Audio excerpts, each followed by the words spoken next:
Bonjour tout le monde. Alors, bonjour.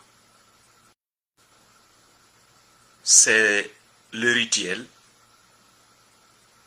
Et donc, je prends le temps de vous accueillir, de vous saluer et de vous dire un grand merci pour votre présence sur cette page de l'école de la famille Efata.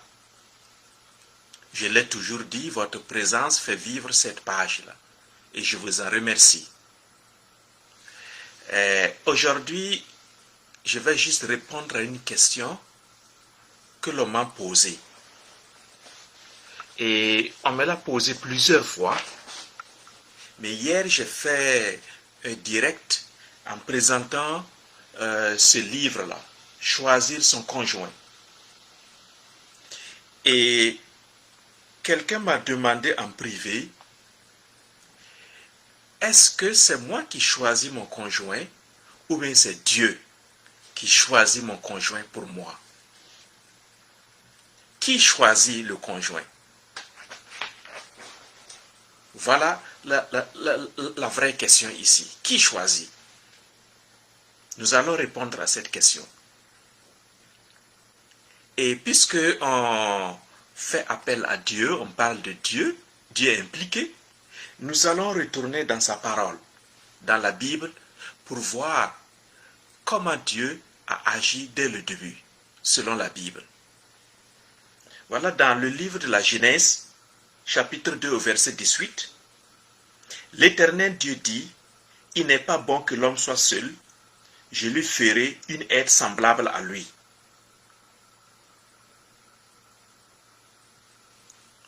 Et un peu plus loin, voici aussi ce que Dieu va dire en plus. Je vais toujours au chapitre 2 du livre de la Genèse, mais au verset 23 et 24. Et l'homme dit, voici cette fois celle qui est os de mes os et chair de ma chair. On l'appellera femme parce qu'elle a été prise de l'homme. Ça, c'est la réaction de l'homme, Yahvé. Yahvé, Dieu, a d'abord présenté tous les animaux de la terre à l'homme. Et il a demandé à l'homme de nommer chaque animal.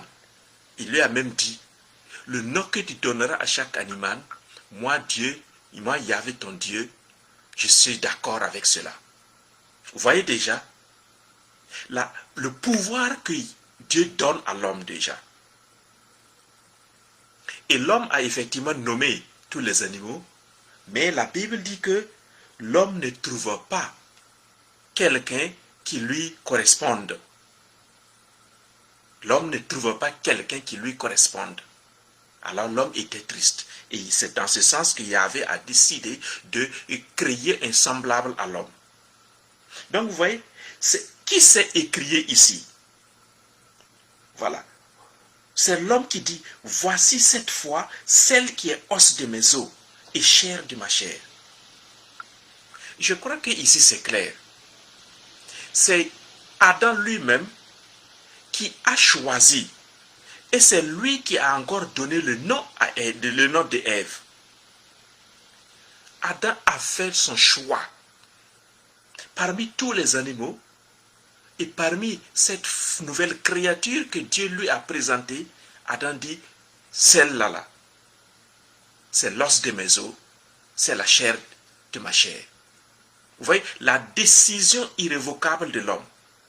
Et comme Dieu tient à ses promesses, Dieu avait dit, tout ce que tu vas nommer, moi je suis d'accord.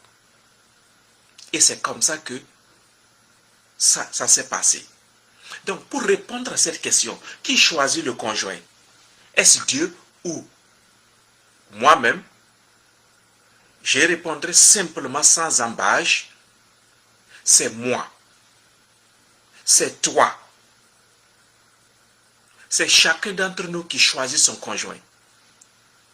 Dieu a responsabilisé chacun de nous et chacune d'entre nous pour choisir son conjoint. Pourquoi j'ai dit cela? La parole de Dieu ici dans le livre de la Genèse le confirme. Et deuxièmement, Dieu a créé l'être humain avec ce qu'on appelle le libre arbitre. C'est-à-dire sa responsabilité à assumer les actes et les choix et les décisions qu'il pose. Autrement dit, Dieu ferait du forcing à l'homme. Or, Dieu ne fait pas de forcing, il laisse libre cours à l'homme de choisir. Si vous parcourez les livres saints, vous allez même voir qu'il y a eu des endroits où Dieu a appelé l'homme. Et l'homme, Jésus par exemple dans le Nouveau Testament a appelé certaines personnes à le suivre, et ces personnes ont délibérément choisi de dire non. Voilà, laisse-moi aller enterrer les morts. Laisse-moi aller faire ceci. Laisse-moi aller me marier d'abord. C'est leur choix libre. Donc, c'est de ma responsabilité à moi de choisir parce que j'ai le libre arbitre. C'est de ta responsabilité de choisir parce que tu as le libre arbitre et tu as les responsabilités de ton choix. Pourquoi on parle de choix? On parle de choix parce qu'il y a plusieurs possibilités. Vous voyez déjà ici, Adam s'est retrouvé devant la multitude des animaux créés avant lui. Il devrait choisir et nommer. Donc, c'est la même chose dans la vie de tous les jours. Si tu veux un partenaire, une partenaire, c'est à toi de le choisir ou de la choisir. Mais en fonction de quoi tu vas choisir ce partenaire ou cette partenaire, en fonction de quoi tu vas choisir ce conjoint ou cette conjointe, je ne vais pas m'étaler sur ça, je reviendrai là-dessus avec une vidéo, mais il y a des critères. Tu dois prendre en compte tes valeurs, ton orientation spirituelle, ta vision de la vie et tes talents, la mission que Dieu t'a confiée sur cette terre. Est-ce que celui ou celle que tu veux choisir va être calibré à ce que tu es et à la mission de vie et à ta mission de vie sur cette terre? Je prends un exemple. Et un ami pasteur me disait que lui, il cherchait une fiancée, une fille, mais il s'est rendu compte que lui, il sent l'appel à être pasteur. Il sent l'appel à répondre aux exigences de Dieu à travers l'évangélisation et le pastorat. Mais celle sur qui il s'est retrouvé, devant qui il s'est retrouvé, n'avait pas du tout cet appel-là. Il n'avait même pas cette envie. Va-t-il forcer? Je ne pense pas. S'il force, c'est qu'il prépare lui-même l'échec de son mariage. Je prends un autre exemple encore. Pour ceux qui vivent à l'étranger, que ce soit aux États-Unis, au Canada, en Europe, etc., j'ai vu plusieurs fois des gens qui se sont rencontrés à l'étranger et dans le cadre de leur immigration et qui ont voulu se marier, qui se sont même mariés. J'ai dit à une fois, avant son mariage, est-ce que tu as discuté d'un sujet particulier épineux avec ta fiancée? Notamment, quel est ce sujet-là? Est-ce que toi, tu vas passer tout le restant de ta vie aux États-Unis ou est-ce que tu prépares un jour pour retourner chez toi en Afrique? Si tu envisages de retourner un jour en Afrique, discute de cela avec ta copine, avec ta fiancée, pour voir son point de vue. Vous voyez? Donc, c'est un choix responsable. Un choix responsable. Personne ne t'y oblige. C'est pourquoi d'ailleurs, au cours de la célébration du mariage, monsieur le maire ou le prêtre va te demander est-ce que c'est librement ou avec contrainte que tu rentres dans ce mariage. Je paraphrase, justement, mais allez-y lire le code des personnes et de la famille de chaque pays, ou dans la cérémonie, dans la cérémonie du mariage, vous verrez toutes ces questions. L'interrogatoire, est-ce librement ou par contrainte? Donc, la liberté de choisir te revient. Maintenant, tu vas me dire, quelle est la place de Dieu? Quelle est la place de Dieu dans tout ça? Oui, vous voyez, dans ce que nous venons de lire, Dieu a présenté Ève à Adam. Et Adam a choisi. Dieu n'a pas imposé Ève. Donc tous ceux-là qui disent là, oui, Dieu a dit, oui, je dois te marier, je dois t'épouser, ou tu dois m'épouser là, ça ce sont des balivernes. Ce sont des histoires dormies debout. Dieu a présenté. Et c'est dans ce sens que nous prions Dieu. Nous prions Dieu, nous invoquons le Saint-Esprit pour qu'il nous éclaire, pour qu'il nous aide à voir la personne de destinée qui va nous accompagner, qui va marcher avec nous au cours de notre destinée également. Il ne va pas nous forcer. Le rôle de Dieu, c'est cela. Et c'est pourquoi, à l'école de la famille Ephata, nous avons toujours des séances de prière. Et je termine toujours en évoquant la bénédiction de Dieu sur chacun, sur les célibataires et les couples. Parce que c'est lui qui donne la force. C'est lui qui éclaire à travers son Esprit Saint. C'est lui qui suscite l'envie. C'est lui qui donne le courage de continuer le chemin malgré les difficultés de la route. Donc, n'accusons pas Dieu ou n'embrigadons pas Dieu dans nos décisions. Il ne faut pas nous déresponsabiliser, c'est-à-dire fuir notre responsabilité et tout mettre sur Dieu. Or, Dieu a tout déposé à nos clients. Il a disposé tout un équipement à nous. Équipement mental, de la volonté, la vision, le spirituel, le mental, l'intellectuel. Il nous a équipés en tout pour que nous puissions faire le jugement et faire le choix.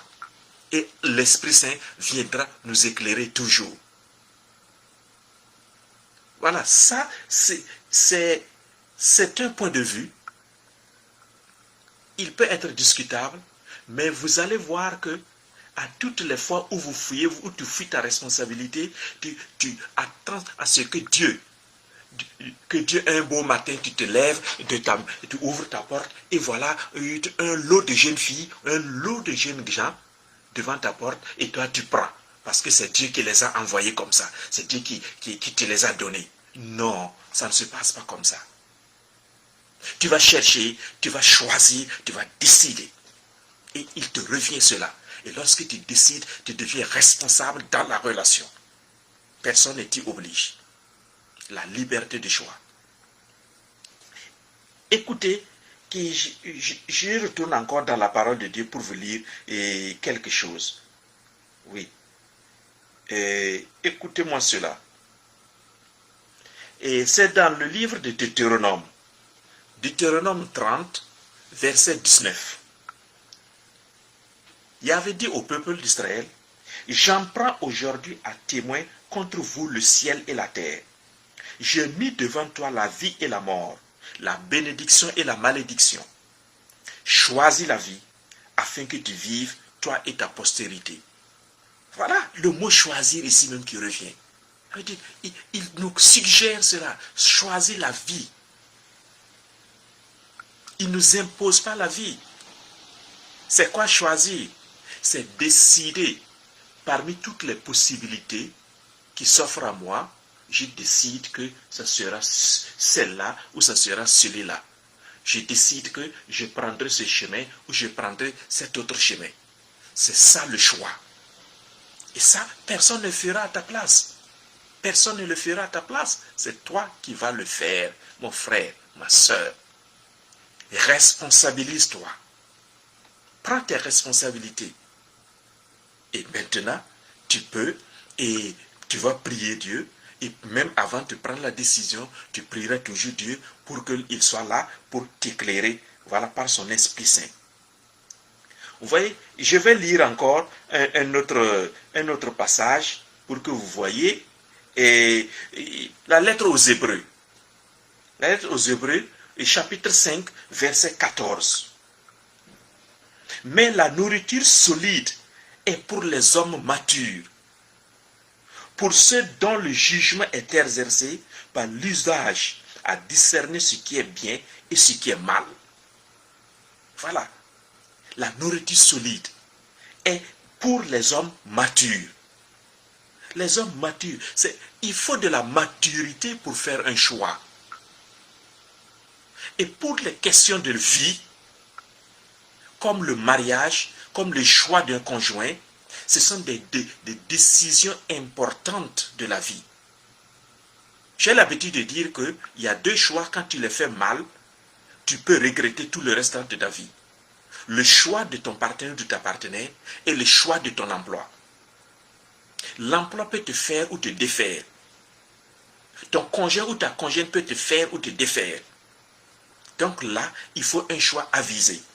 Et voilà ici, la lettre aux Hébreux dit, tout ce qui est solide, c'est fait pour des hommes matures. Pour ceux dont le jugement est exercé par l'usage à discerner ce qui est bien et ce qui est mal. Voilà, discerner, exercer son jugement, c'est ce que chacun, toi et moi, nous devrons faire.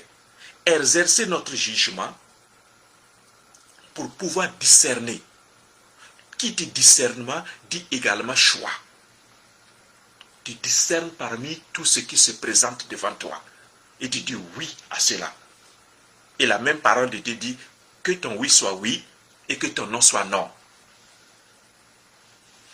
Voilà, c'est cela, choisir. Et moi je pensais justement, après prière et méditation, que de pouvoir aider les gens à faire ce choix-là, à faire ce discernement. Et c'est très très important.